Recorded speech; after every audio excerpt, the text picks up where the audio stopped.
ब्रजे बसन्तं नवनीत चौरम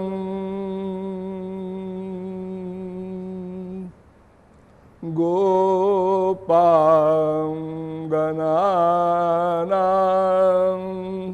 चदुकूल चौरम अनेक जन्मार्जित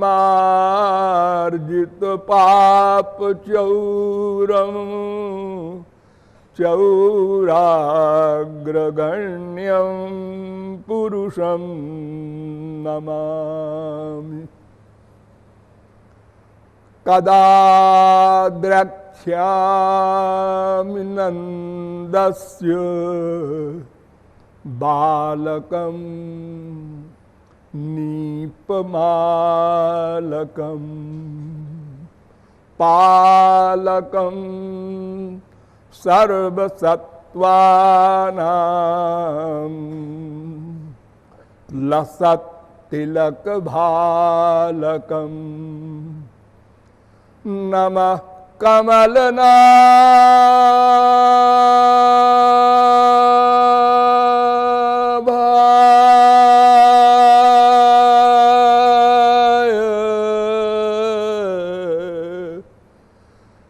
नमः कमलमालिने नमः कमलपादाय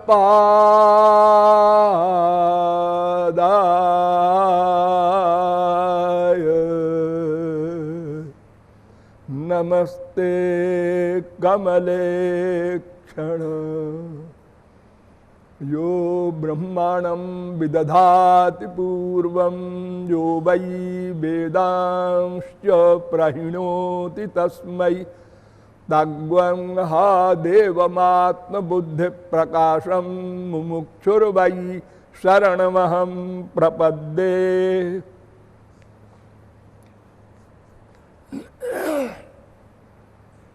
वेद वेदांत वेद्य आनंद कंद श्री कृष्ण चंद्र चरण चंचरीक महानुभाव, नियमानुसार थोड़ी देर हरिनाम संकीर्तन कर लीजिए।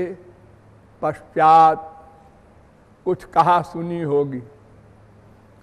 भजो गिरिधर गोविंद गोपाला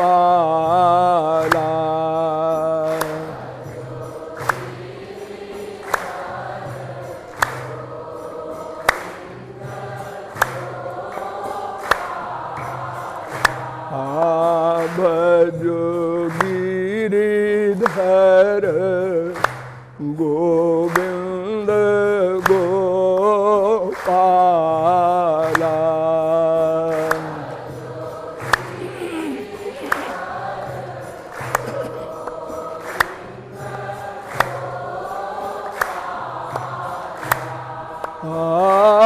भजो गिरिधर गोविंद गोपाला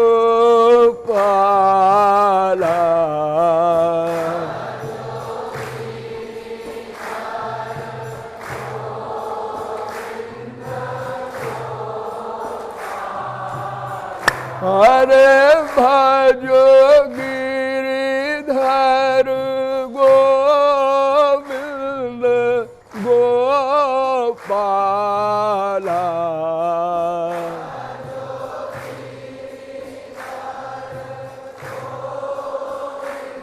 राधे भजो गिरिधर गोविंद गोपाला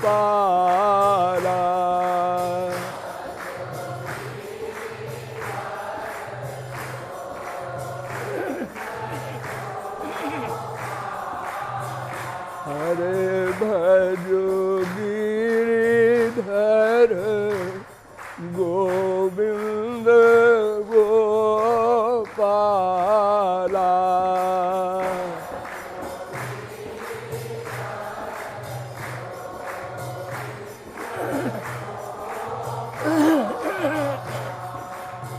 बोलिए लाडली लाल की। अब आप लोग सावधान हो जाएं।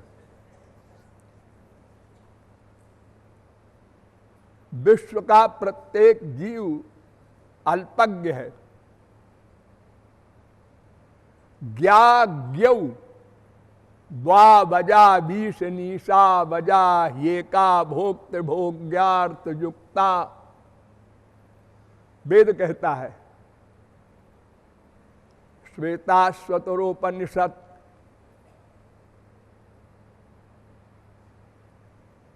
पहले अध्याय का 9वां मंत्र।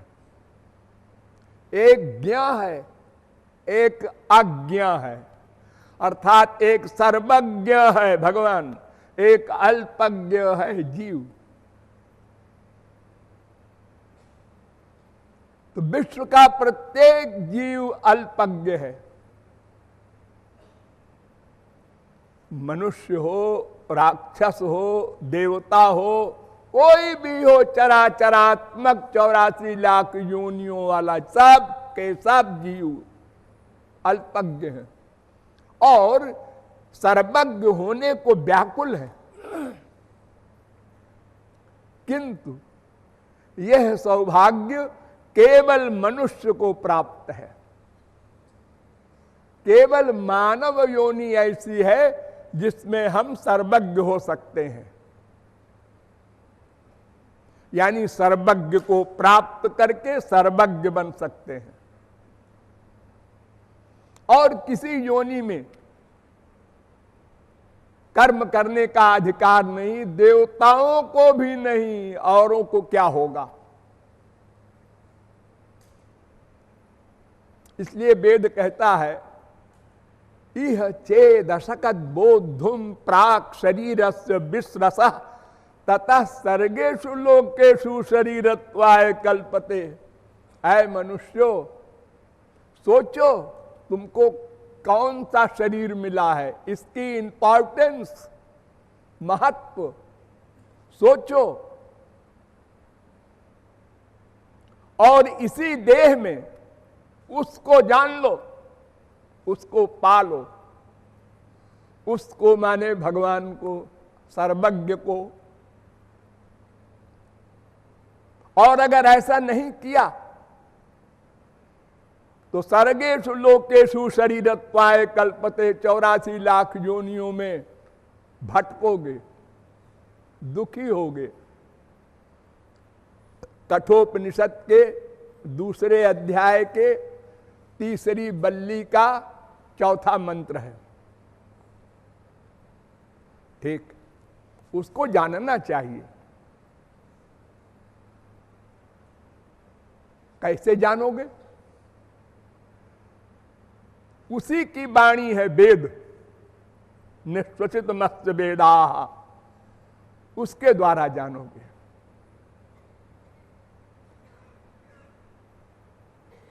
लेकिन वेद में तो बहुत कुछ लिखा है। वो बहुत कुछ को 3 भाग में बांट दिया गया है। त्रिकांड विषया अमी, भागवत में कहा गया, वेदा ब्रह्मात्म विषया त्रिकांड विषया, 3 कांड। 11वें स्कंद के 21वें अध्याय का 35वां श्लोक। 3 कांड हैं। वेद के समस्त मंत्रों को 1 लाख मंत्र हैं, वो सब 3 कांड में विभक्त कर दिए गए हैं। कांड त्रयात्मको वेदा,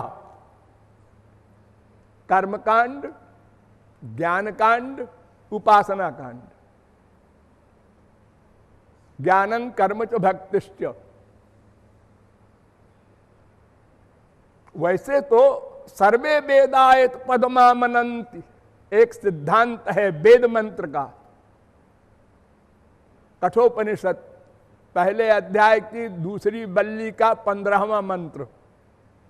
सारे वेद मंत्र उसको जानने, उसको पाने के लिए हैं। लेकिन ये जो 3 विभाग किए गए हैं, कर्म, ज्ञान, भक्ति, इसका आशय क्या है? फिर तो एक ही विभाग होना चाहिए था। जब सारे वेद मंत्र उसी की प्राप्ति का मार्ग बता रहे हैं, तो ये 3 मार्ग क्यों? और 3 मार्ग में पहला मार्ग कर्म। आपको ये जानकर आश्चर्य होगा कि 1,00,000 वेद मंत्र में 80,000 मंत्र केवल कर्म कांड के हैं, और 20,000 में ज्ञान कांड, उपासना कांड दोनों हैं। 80,000 मंत्र।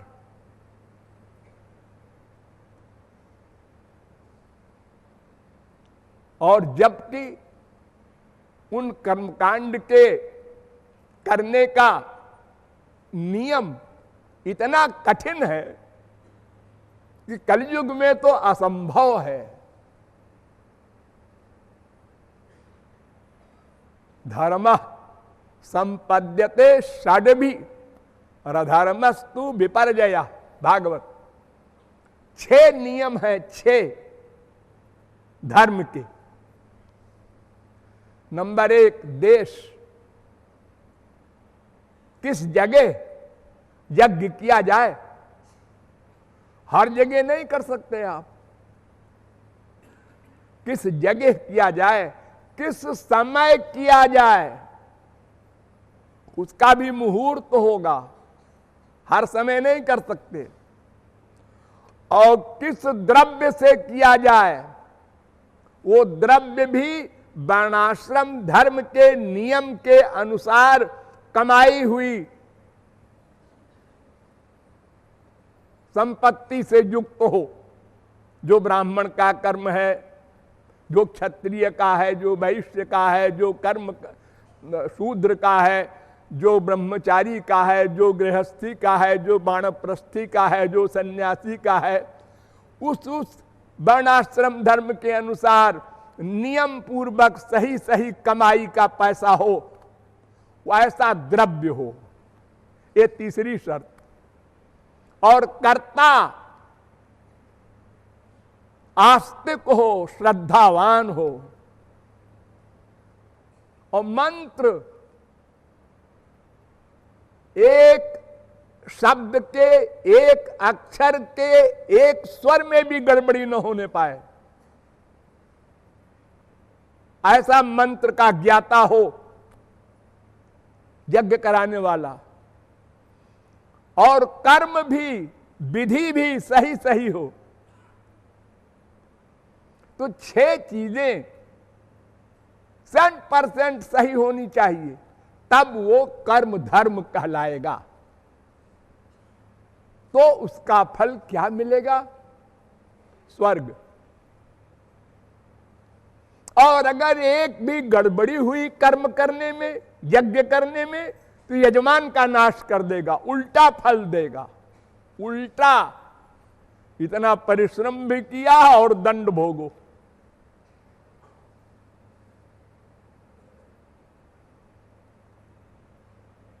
फल क्या? स्वर्ग। वो स्वर्ग क्या है? प्लवाह्येते अदृढ़ा यज्ञ रूपा। ये जो कर्म धर्म के करने से फल मिलता है, वो कमजोर पुल है, पैर रखते ही टूट जाएगा। अर्थात कुछ दिन के लिए मिलता है वो स्वर्ग, जब तक पुण्य है आपका, उसके बाद फिर कूकर शूकर कीट पतंग योनियों में पटक दिए जाएंगे। मुंडकोपनिषद पहले मुंडक के दूसरे खंड का 7वां मंत्र है। फिर वेद कहता है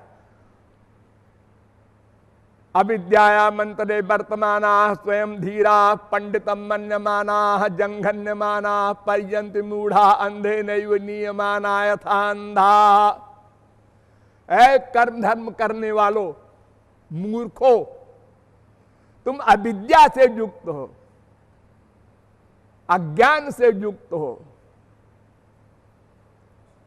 जैसे कोई अंधा अंधे का हाथ पकड़ता है और उस अंधे से कहता है भैया हमको मनगढ़ पहुंचा दो, तो दोनों अंधे गर्त में गिरते हैं। ऐसे ही है, हम जिन देवताओं का अवलंब लेते हैं वो देवता भी बेचारे नश्वर हैं।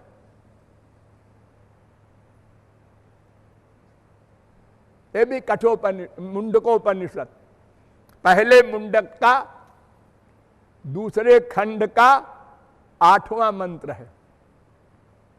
फिर वेद कहता है अविद्यायाम बहुधा वर्तमाना स्वयं कृतार्था इत्यभ्यन्यन्ति बालाः यत् कर्मिणो न प्रवेदयन्ति रागात् तेनातुराः क्षीणलोकाश्च्यवन्ते। वो मूर्ख समझता है मैं स्वर्ग में जा रहा हूं, उसको पता नहीं स्वर्ग ही नश्वर है। पहले मुंडक का दूसरे खंड का 9वां श्लोक 9वां मंत्र। फिर वेद कहता है इष्टापूर्तम मन्यमाना वरिष्ठम नान्यच्छयो वेदयन्ते प्रमूढ़ा नाकस्य पृष्ठे ते सुकृते नुभूते एवं लोकम हीनतरम वा विशन्ति। प्रमूढ़ है वो। पहले कहा अविद्याया मंत्रे वर्तमाना, अब कहते हैं प्रमूढ़ा। खाली मूढ़ नहीं है, घोर मूर्ख है जो स्वर्ग के लिए इतना बड़ा साधन करे। क्योंकि पुण्य क्षीण होने के बाद वो निम्न योनियों में पटक दिया जाता है, कुत्ते बिल्ली गधे की योनियों में। बताओ क्या हाल होता होगा उसका। हमारे संसार में कोई मंत्री, कोई प्राइम मिनिस्टर जब हटा दिया जाता है, उसकी गवर्नमेंट हट जाती है, तो सोचो क्या दशा होती है उसकी। और फिर स्वर्ग से जब वो कुत्ता बनेगा, गधा बनेगा, तो सोचेगा कि स्वर्ग न जाते तो अच्छा था। किसी को बड़ा सुख मिले और फिर दुख मिले तो बहुत फीलिंग होती है। यथा धनो लब्ध धने विनष्टे, खूब पैसा हो और जुआ खेल रहा है, सट्टा खेल रहा है और सब चला गया पैसा, तब फिर वो उसी पैसे का चिंतन करता रहता है पागल होकर के। तो ये पहले मुंडक के दूसरे खंड का 10वां मंत्र है। फिर वेद कहता है परीक्ष लोकान कर्मचितान ब्राह्मणो निर्वेद माया नास्त्यकृता कृतेन तद विज्ञानार्थम सा गुरुमिवाभिगच्छेद समित पाणि श्रोत्रियम ब्रह्मनिष्ठम। कि बड़े बड़े ब्रह्मर्षियों ने स्वर्ग जाकर देखा, अनुभव किया और फिर लौट के आए और उनका अरे घोर मूर्खता है स्वर्ग में जाना। हमको तो भगवान को जानना है, पाना है। स्वर्ग में ये सब सपना भी नहीं। जैसे हमारे मृत्युलोक में है ऐसे ही स्वर्ग में है। जैसे हमारे मृत्युलोक में एक भिखमंगा और एक अरबपति, दोनों के सुख में बहुत बड़ा अंतर है ना देखने में। ऐसे ही यहां का अरबपति और स्वर्ग का एक साधारण मनुष्य देवता। लेकिन सर्वत्र काम क्रोध लोभ मोह मद मात्सर्य माया का आधिपत्य, यहां भी वहां भी। तो निर्वेद मायात विरक्त हो गए ब्रह्मर्षि लोग और उन्होंने कहा है मनुष्यों स्वर्ग मत जाना, किसी श्रोत्रिय ब्रह्मनिष्ठ महापुरुष के पास जाओ, उससे उस ब्रह्म को जानो और उससे उसके पाने का साधन जानो। स्वर्ग में कुछ नहीं मिलेगा, कर्म धर्म सब व्यर्थ है। अरे गीता में देखो, ते तम भुक्त्वा स्वर्ग लोकम विशालम क्षीणे पुण्ये मर्त लोकम विशंति। वो विशाल स्वर्गलोक का सुख भोग करके फिर मृत्यु लोक में आते हैं। 9वें अध्याय का 21वां श्लोक भागवत में देखो, आद्यंतवंत एवैषाम लोका कर्म विनिर्मिता दुःखोदरका स्तमोनिष्ठा क्षुद्रानंदा शुचार्पिता। 11वें स्कंद के 14वें अध्याय का 11वां श्लोक। स्वर्ग आद्यंत वाला है, उसकी आदि है और अंत है। 10 साल 20 साल 1000 साल करोड़ साल बस, और उसके परिणाम में दुख है क्योंकि मृत्युलोक में आएगा। और जब तक वहां है तब तक भी दुखी है, आनंद का लवलेश नहीं, क्योंकि आगे वाले को देखकर हाय हाय कर रहा। ये देवलोक का ये इंद्र, मैं इंद्र बन जाता तो वाह क्या ठाठ होता, सब हमारे अंडर में होते। अगर इंद्र बना दिया जाए 5 मिनट को, अरे ये तो कुछ नहीं है, ब्रह्मा की सीट मिल जाती। सुरपतिर ब्राह्मम पदम याचते, इंद्र भी ब्रह्मा का पद चाहता है। हमारे मृत्युलोक में कोई तपस्या कर रहा है, ध्रुव वगैरह, कोई अश्वमेध यज्ञ कर रहा है, दिलीप वगैरह, और हालत खराब हो गई इंद्र की। अरे ये मेरी सीट चाहता है, चलो उर्वशी को भेजो, मेनका को भेजो, इसकी तपस्या भ्रष्ट करो ताकि मेरा आसन बना रहे। इतनी ईर्ष्या, बड़ा ध्रुव तुम्हारी सीट चाहेगा। लेकिन सुख हाड़ लय भाग सठ स्वान निरख मृगराज। कुत्ता जो होता है, जंगली कुत्ता, जब शेर को आते देखता है तो उसके मुंह में जो हड्डी है, सूखी हड्डी, चबाता रहता है, तो वो समझता है ये शेर हमारी हड्डी के लिए इधर आ रहा है, तो भागता है। ऐसे ही इंद्र का हाल है। हमारे मृत्युलोक में कोई साधना कर रहा है, कोई तपस्या कर रहा है, तो उसको खाना हजम नहीं होता। इतनी ईर्ष्या, क्या उसको बेचारे को सुख मिलता होगा वहां। तो गीता भी यही कहती है, भागवत भी यही कहती है, स्वर्गहु स्वल्प अंत दुखदाई। तो कर्म का फल स्वर्ग, बशर्ते कि जो मैंने 6 बताए साधन वो ठीक ठीक हो तो, अन्यथा दंड। ऐसे कर्म को नमस्कार। पहले तो कलयुग में हो ही नहीं सकता, इतने कड़े कड़े नियम है उसमें। अगर हो भी जाए तो नश्वर स्वर्ग मिलेगा, वो भी हमारे मृत्युलोक की तरह। वहां भी वही सब बीमारी, आध्यात्मिक दुख, आधि भौतिक दुख, आधि दैविक दुख, सब दुख। अरे इसीलिए तो वेद की शरण में गया था कि सुखम में भूयात दुखम में मा भूत। हम आध्यात्मिक दुख से दुखी हैं। आध्यात्मिक दुख 2 प्रकार का होता है, एक शरीर का,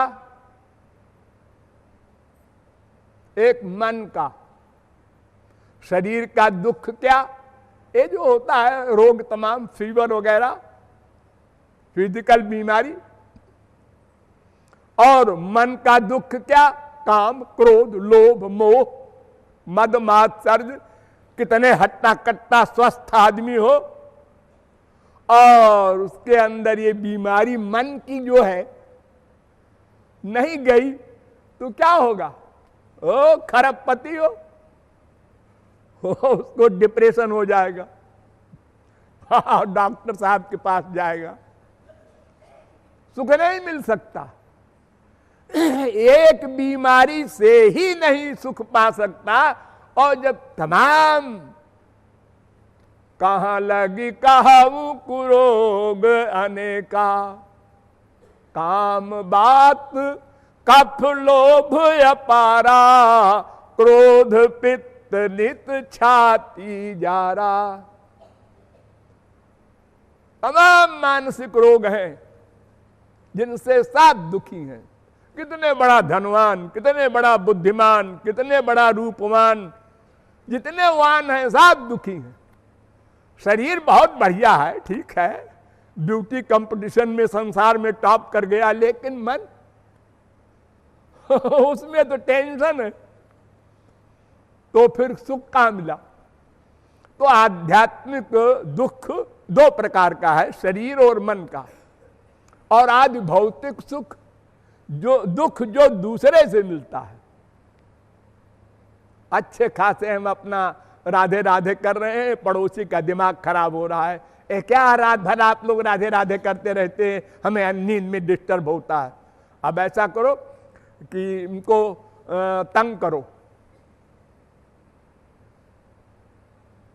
तो चार पत्थर फेंक दो, कुछ करो, बुराई करो, निंदा करो, गढ़ गढ़ के अनेक प्रकार के इल्जाम लगाओ, उनको खाना हजम नहीं हो रहा है।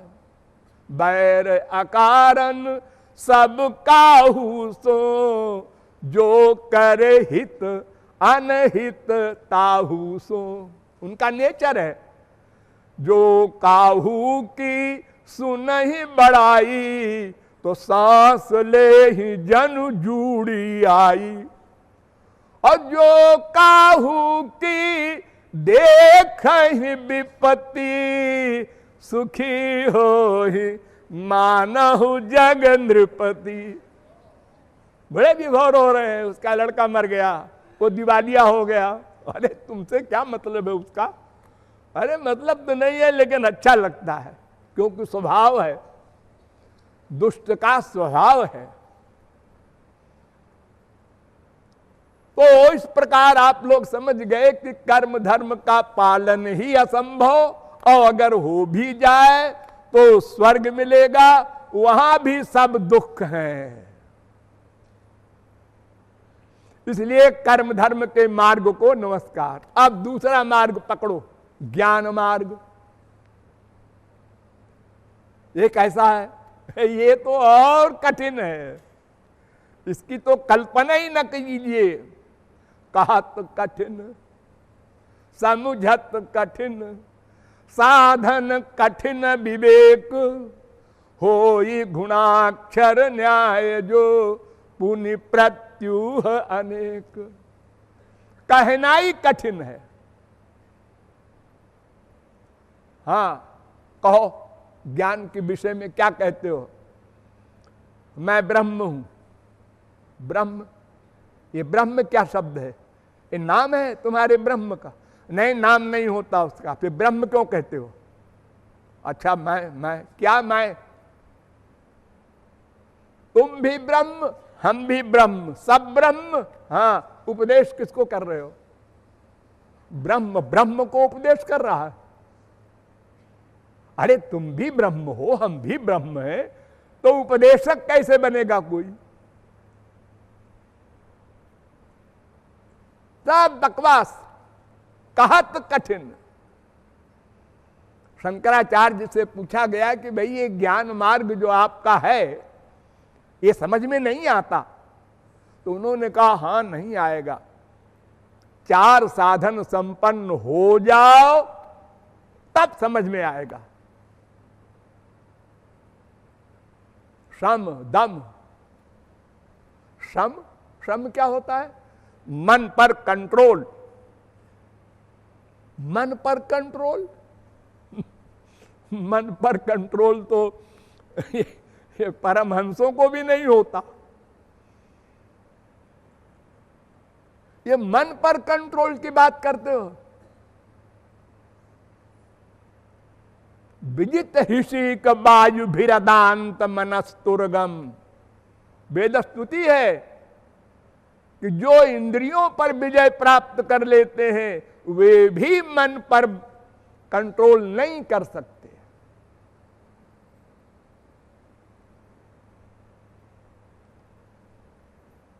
अर्जुन सरीखा धनुर्धर जिसने उर्वशी अप्सरा को जीत लिया, रात में इंद्र ने भेजा उर्वशी को, क्योंकि अर्जुन को नृत्य का शौक था।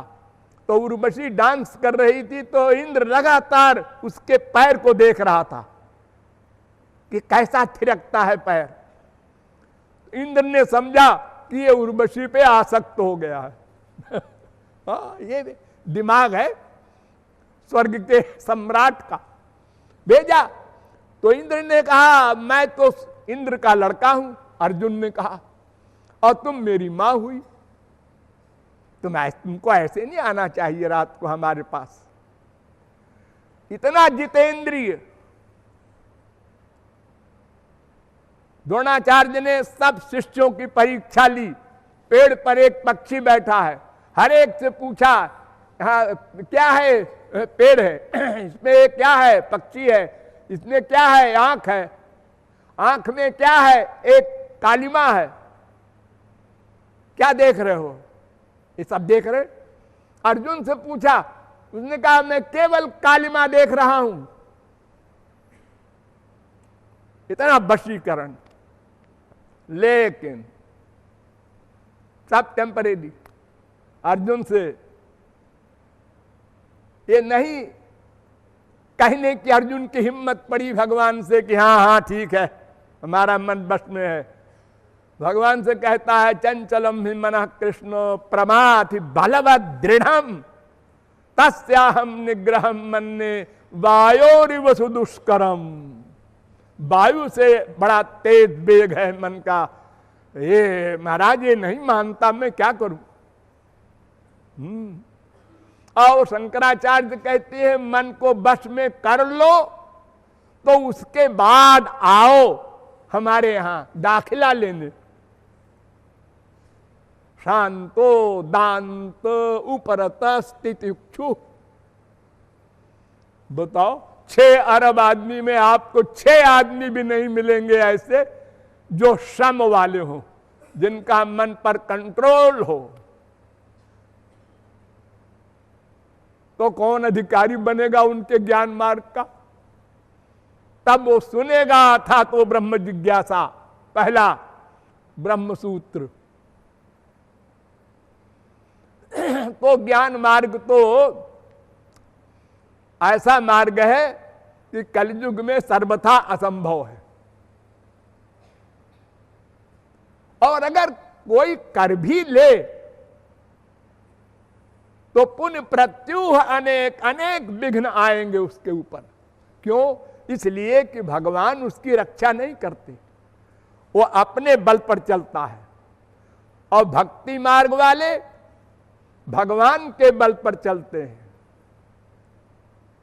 ये नेरविंदाक्ष विमुक्त मानिनस्त्वय्यस्त भावा दविशुद्ध बुद्धया आरुह्य कृच्छ्रेण परम पदम ततः पतन्त्यधोना धृतयुष्मदंघ्रया। वो जीवन मुक्त होकर के उतनी ऊंची अवस्था पर पहुंचकर फिर गिर जाते हैं। जीवन मुक्ता अपि पुनर्बंधनम जानति कर्म भी यद्यचिंत महाशक्तौ भगवत्यपराधिना। शंकराचार्य ने स्वयं माना आरूढ़ योगोपि निपात्यतेधा। ज्ञान प्राप्त हो जाने के बाद भी पतन हो जाता है। मनु महाराज ने कहा ज्ञानम क्षरति। वेदव्यास ने कहा ये ऐसी माया है बलवती, बलादाकृष्ट मोहाय महामाया प्रयच्छति।